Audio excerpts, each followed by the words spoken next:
Hi guys, Andy McDermott here at Intentional Sports. Today I'm excited to be joined by Neal. Good morning, Maya. Good morning. Maya is a very impressive athlete and philanthropist. So we'll get into that story because this is the Intentional Sports Game Changers podcast.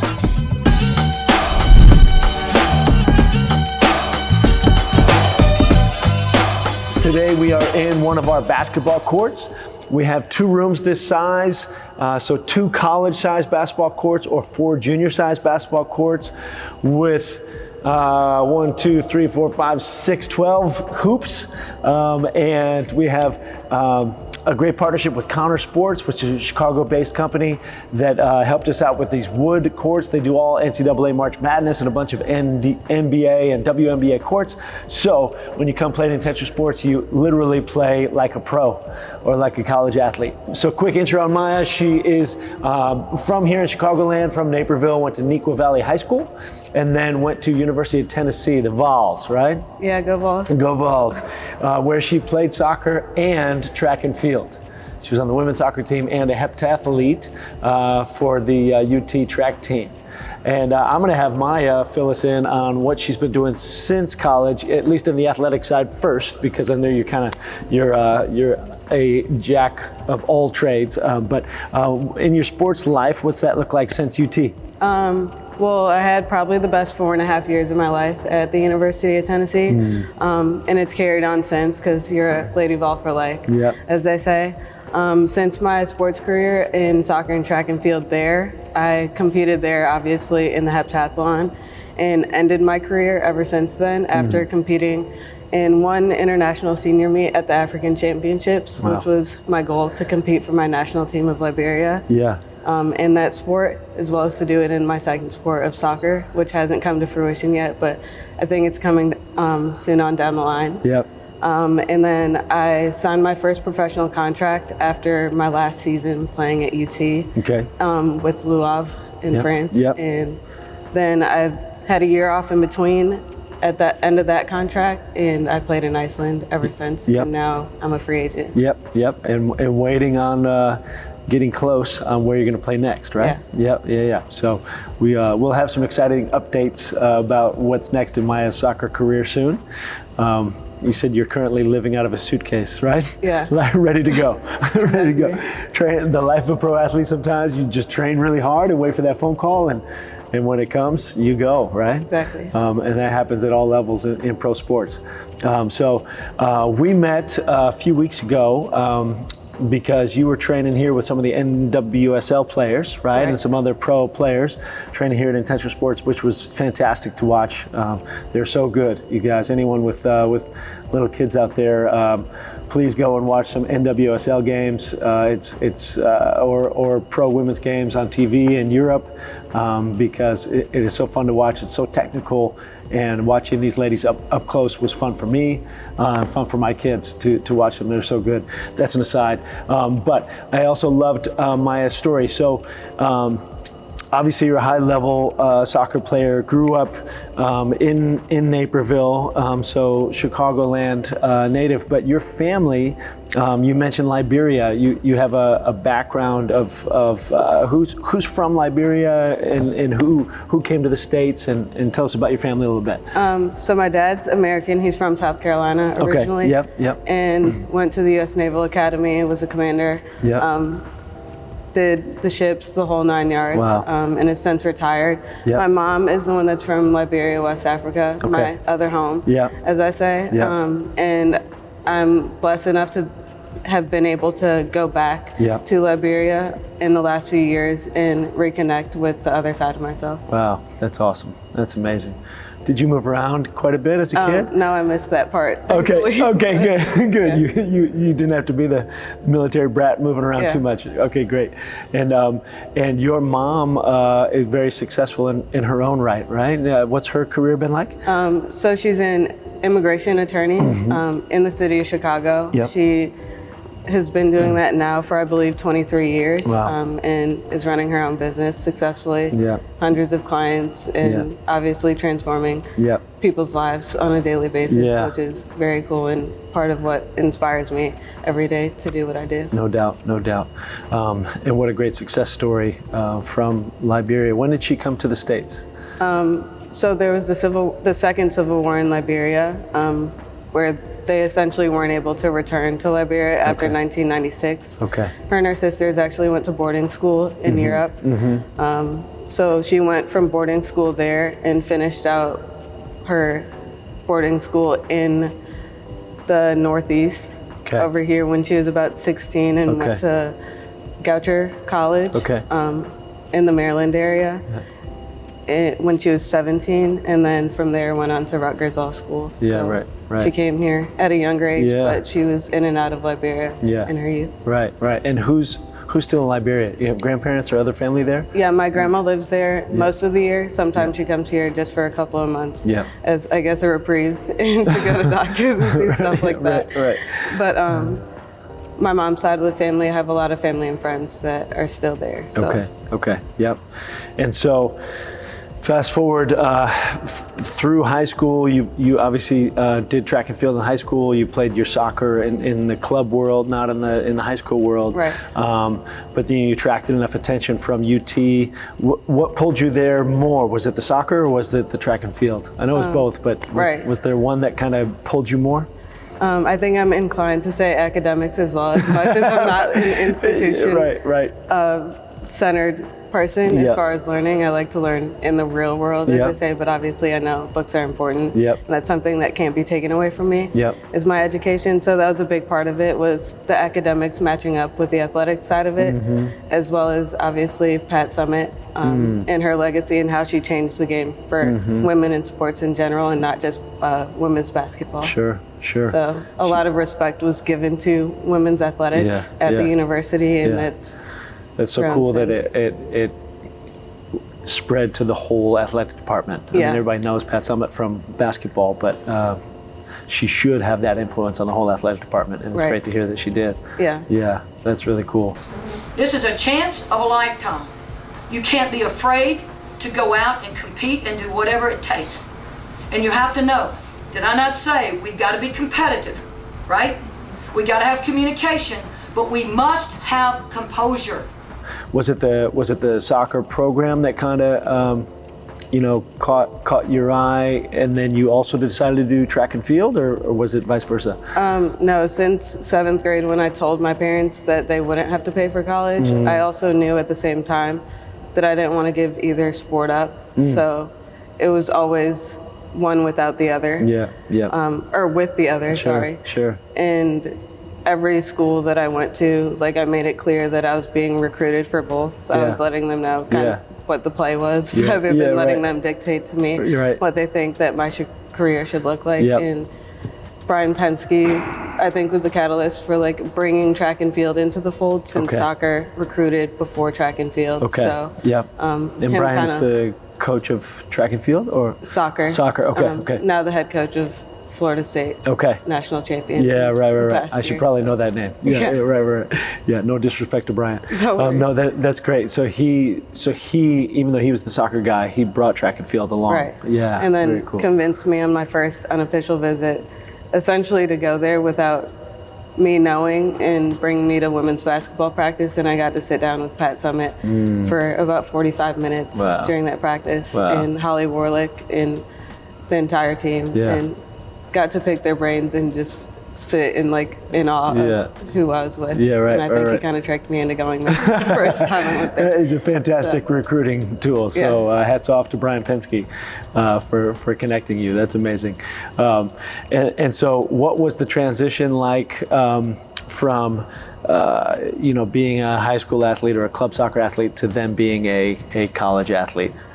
Well, thankfully, I didn't really have that rough transition period like I think most people do, because of the environment that I was put in high school, and my mom kind of knowing what high-level athletics was, and even if she did, she pulled it off pretty well, and putting me in environments like Eclipse Select Soccer Club, which you can't get any better as far as I'm concerned, at least in the Midwest. And then that goes on nationwide, as you can see, like national team players and various national teams, not just the U.S., as well as the collegiate system and professionally. There's Eclipse players all over the place. Sure. So that I had no issue with the level of play, jumping, or like the mentality piece. And then track and field, I was competing on a national scale from the time I was in 8th grade, going to New Balance Nationals, Arcadia out in California, and Great Southwest in New Mexico, random meets like that. The level was very high, so I was used to the high level. So at a very young age, you were competing at a very high level. So in terms of the college sports, it wasn't a huge shock to you to compete at that level? How about the whole lifestyle? I know a lot of young people, I work with a lot of young people who have just gone to college, my son included, and sometimes it's not the sports that is the hard part, it's just all of a sudden you're your own human, you know, they no longer have parents driving you around or helping you with school or feeding you. You got to feed yourself, dress yourself, get to where you're supposed to be by yourself. Was any of that stuff kind of tough for you? I think that also came easy because at the age of 8, I think my mom considered us to be grown and like wanted us to learn how to be independent. And that's not to like throw us out to the wild, but for the fact that we know like who we are, where we come from, and how to function as strong-willed youth, if you will, and like that's just kind of how we grew up. And then I have the benefit of being the youngest, so I learned from both of my brother's mistakes, or like even their successes and stuff like that, and kind of shooting high. And well, that's great. So you had 4.5 years at UT, and when was it that you, was it right away? I mean, I know you were high level as a young person, but was there a moment when, you know, you found some success in college at one of those sports, you're like, hey, I might be able to do this for a living? Yeah, well, track and field is a different beast, I think, in the professional world, just because training-wise, it's not a team environment. You have to find sponsorships, and it's just harder, I believe. Almost creating your own business as an athlete, right? And like entrepreneurial. And there's not a ton of money and investment that goes into it because you're investing in one person rather than an organization. From the outside looking in, so I understood that aspect of it, but it didn't scare me from wanting to pursue that professionally. I think it's just what came first as far as the opportunity to go professionally, and I knew that I'd have to give one up eventually, and my body would probably hate me for it if I didn't. So I retained my eligibility while I was looking at professional opportunities overseas in my last semester at UT, and then made my decision basically on that day to retire from track and field with eligibility still left. Because, and this is an ignorant question, but for all of us who are ignorant about this, if you become professional in one sport, you're no longer an amateur in any sport. Right? Okay, so you couldn't compete in college, track and field. Exactly. Understood. Yep. So that was a tough choice. Yeah, I bet, because you still had another season that you could have run track at UT. What was it like to, did you go right to, was it Le Havre, or where did you go in France? Le Havre. Le Havre. So, and what was that like? You know, you've already stepped from club soccer to college soccer, and then what was the step like from college soccer to pro soccer? So I think that's where I felt the transition. And the difference in, one, the level of professionalism, and two, the level of play changed. And I think that obviously going overseas changes the game because of the way that they play. Not necessarily the intensity or the level itself, but the style of play, I think, was a shock to my system. But for the best reasons possible, just because I wasn't the most technically sound player out there. I relied upon my athleticism a lot in the US system. So having to be able to like implement that into my game has, in the long run, been the best thing for me. But while I was there, that was pretty tough to deal with. It's like catching up on the fly, right? I just remember and this was 400 years ago for me, and I was certainly not as good as you, but my college coach was German, and said, if you really want to play the top level soccer, you have to play German soccer, of course, because he's German. But I went over to Sport Club Freiburg, and I remember the first training session, and this is with their second team. The first team was Bundesliga, second team was third division, and I was 22, and these kids on this team were 16, 17, like on their way up. Yeah.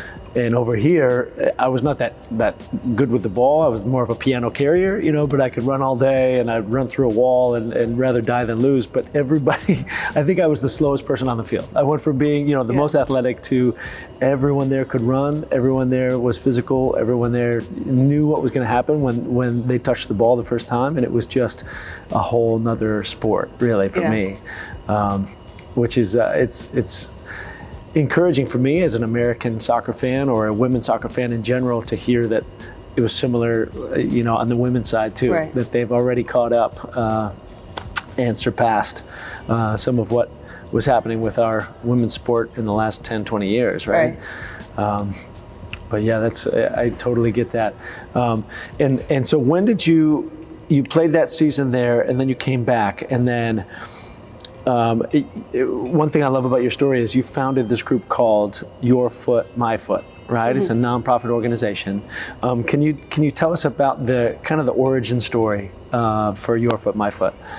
So I've always been involved in community service, and I think that's where a majority of my passion for life and my professional mindset lies is. Giving back to others and having a transformative mindset as far as what can I do to change this environment, regardless of the environment that I'm in. In 2016, like I said, I went to Durban, South Africa for African Championships. Yeah. And there were professional level athletes that lacked equipment and apparel. Yep. And this is on the Liberian team, right? Right. Yep. Yep.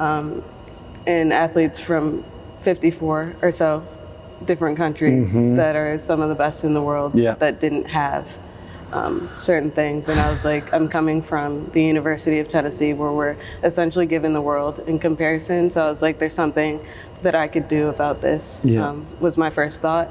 So when I got back, I organized in conjunction with the University of Tennessee Athletics a shoe drive, any sporting footwear that I could get my hands on, basically, is what I tried to collect and then connect with different community organizations, as well as the Liberian Olympic Association, to basically give back what I could find to give back, kind of with no game plan. Basically, it was just give what I can. Yeah, was how it started, and then I tried to become more organized and hone in on different sports and stuff like that as time went on.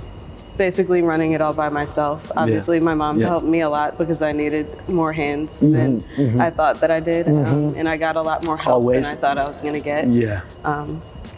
Partnering with different organizations like Boys and Girls Club. We ended up going to Dominican Republic. We went to Boys and Girls Club of San Juan in Puerto Rico. We went to Panama last year. We went to Liberia, obviously, and then I worked closely with LFA, the Liberian Football Association, and so on. And then when I had a lot of time off, between the time I had off-season surgery, when I came back to Chicago, I decided to kind of make it official, if you will, and try to garner more support in the help of local government officials and stuff like that. So I decided to found Your Foot, My Foot Foundation as an official 501c3 organization. Yep, that's amazing. I love when we talked about this a few weeks ago, I love the visual, and I think it's stuck in my crazy brain always thinks almost like a storyboard of a movie, but I think you said you had a bunch of pairs of shoes with you, and you basically just emptied your suitcase, right in the locker room, and just started giving stuff out to, these are high level, very qualified athletes who just didn't have the gear, right?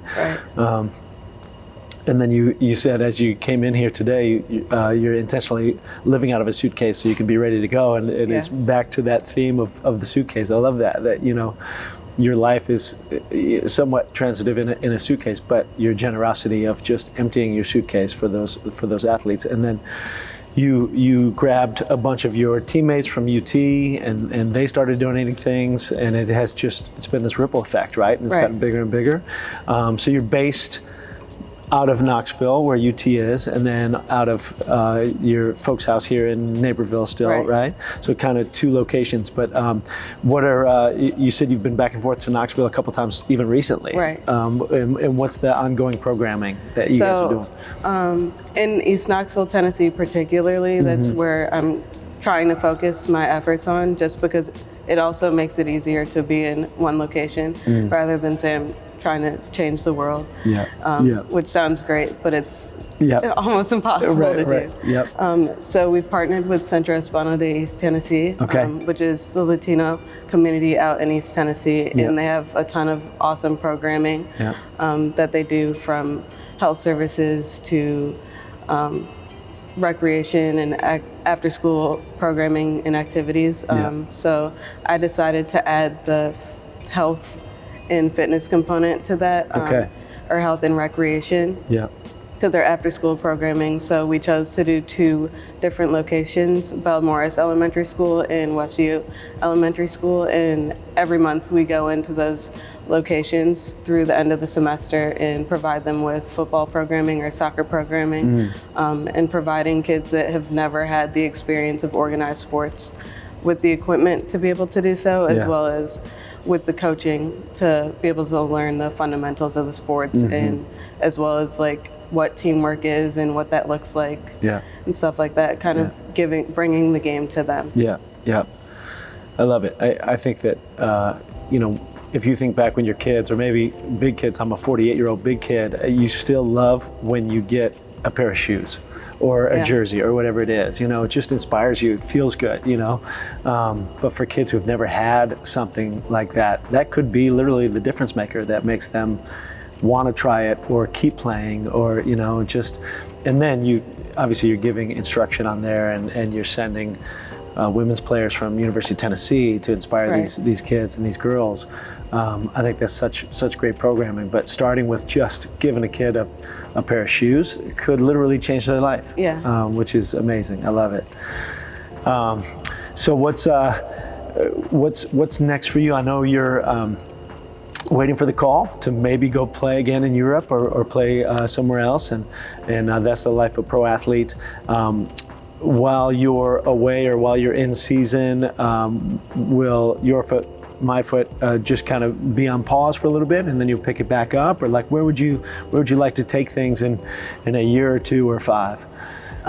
So in the moment, and even my past self was in the mindset that this is something that needs to be sustainable and something that somebody else can pick up and run themselves if I weren't here, because I knew that my career in professional soccer would obviously take me here and there, and it would be hard for me at times to do it all myself. So I have a really helpful and passionate board of directors that fortunately helped me run a lot of the programming. I run a lot of ideas past them, and they're willing to get on a flight the next day to get to an event. And I have volunteers out on the ground, whether it's in East Knoxville or Liberia, West Africa, and Monrovia, that's meeting with different people to try and push our projects and stuff like that. So as much as I want to do things myself, I know that I can't get anything done without help. So I've tried to create a model where somebody else can kind of try and help me along the way while I'm gone. Whether that's my mom going to pick up items for an event that's in Chicago and putting on, we have an auction actually coming up in April, and I hopefully won't be here because I'll be somewhere else playing. But I've been working since November on this project, just so that if I'm not here, that it could essentially run itself. Obviously with the help of my support system. Absolutely.